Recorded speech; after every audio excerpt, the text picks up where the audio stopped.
talked with the Garrison, I think that's his name, from Wyoming, born in Los Angeles, and found a way to live in a small town of 2,000 people. And he was visiting in Hawaii for some wedding.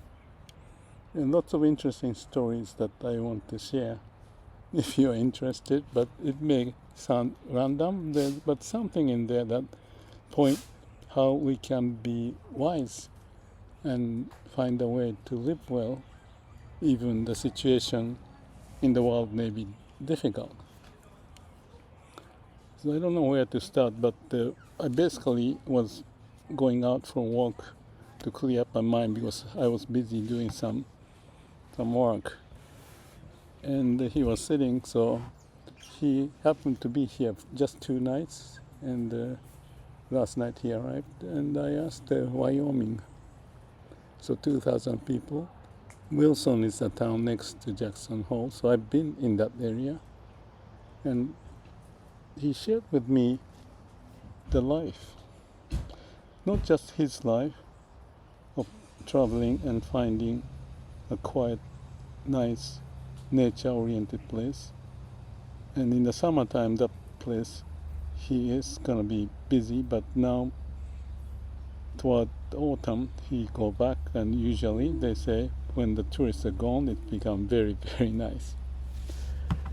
And we are talking about, because I was there fly fishing few times, and the people go there to catch fish and take pictures and go to this restaurant, eat this, and all that kind of story. So that's very conventional and maybe necessary for some people when they don't have time. But that is kind of like a conventional way of living.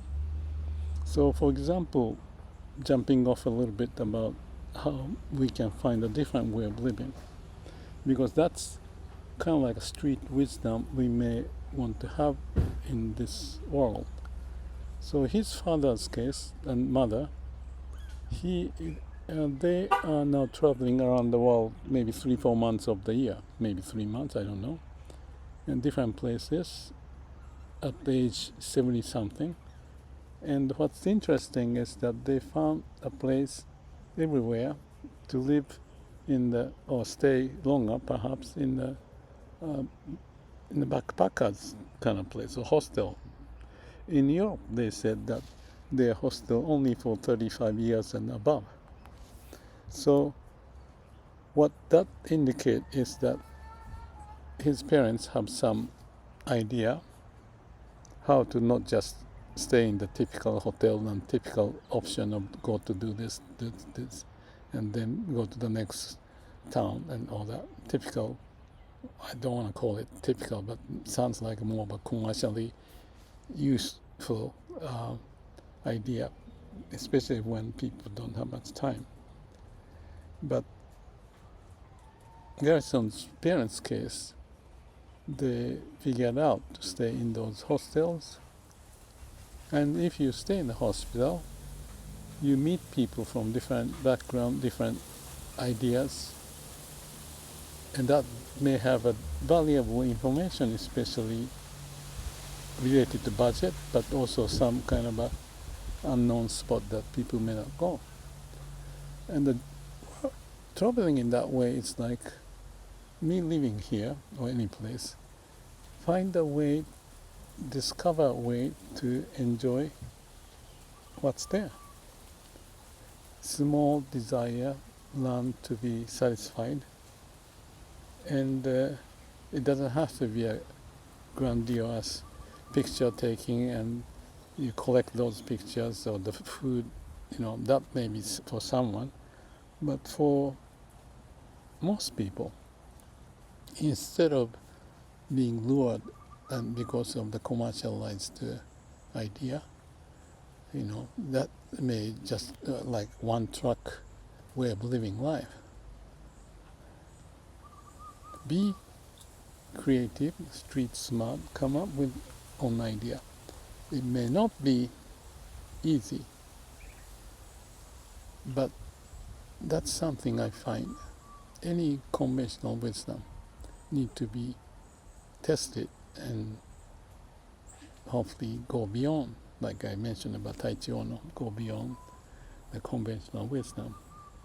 So that's something I felt, and this guy, Garrison's way of living is like that. But also, in this town of 2000, there are people, and this is a part I found it interesting, that there are people who does like AI-related work. Out of 2000, many of them, well, I don't know how many, but some people are even working with Google or others.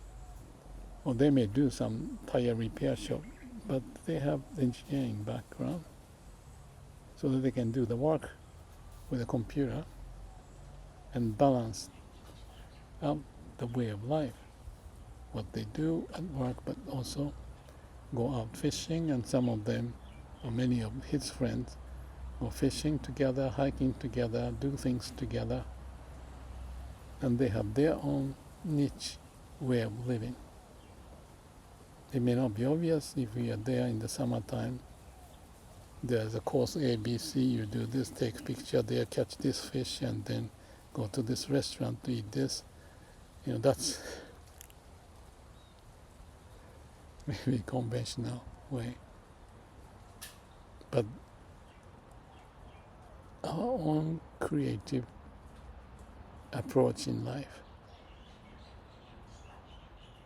I like to encourage that. So when I think about the impact of AI, and in fact one of the guys told Garrison that he's with Google, he said one time to him that, to Garrison, that he realizes he's eliminating his own job.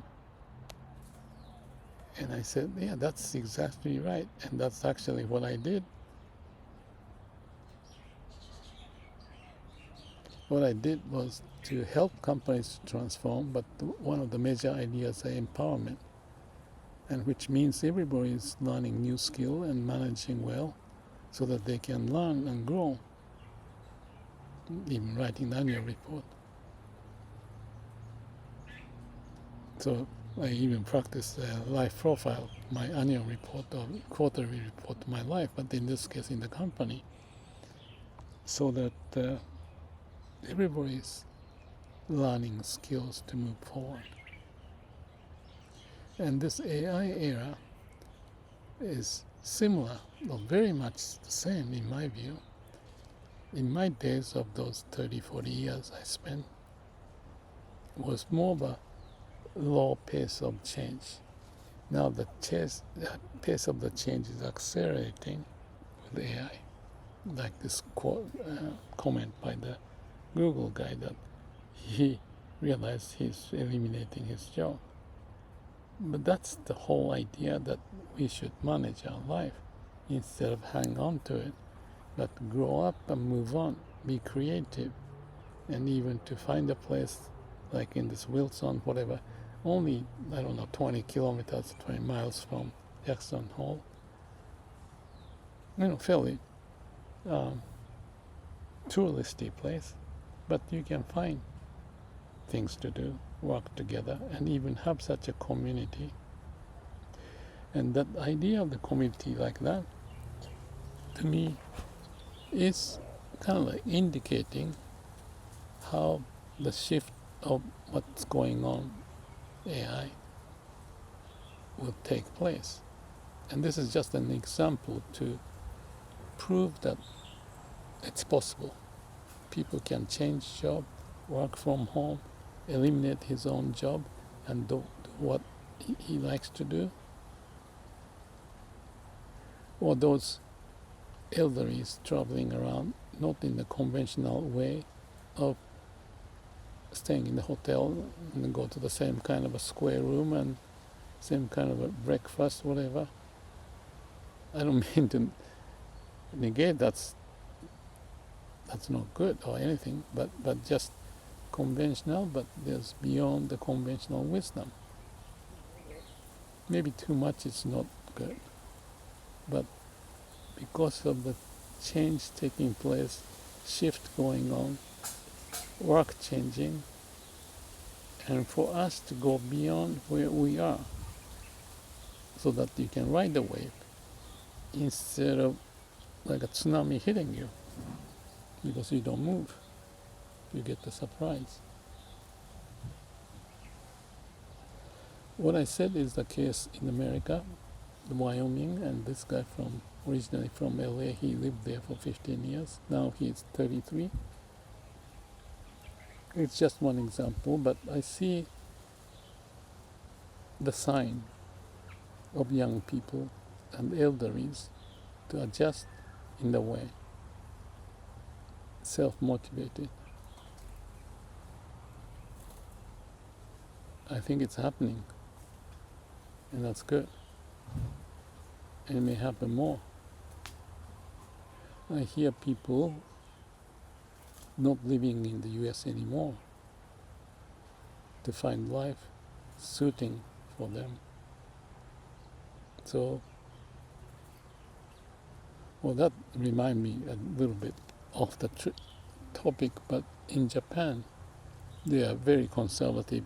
They get stuck with that system, but they may overcome it. I don't know. So different setting, different place, different age. The path you choose may be limited, or you may have to find more radical change. Not to say change is always right, or you should take a big step. I'm not saying that.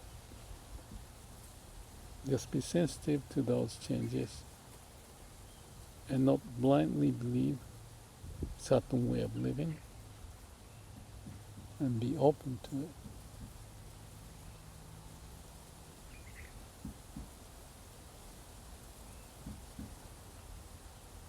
Just a reference point for our consideration. Thank you.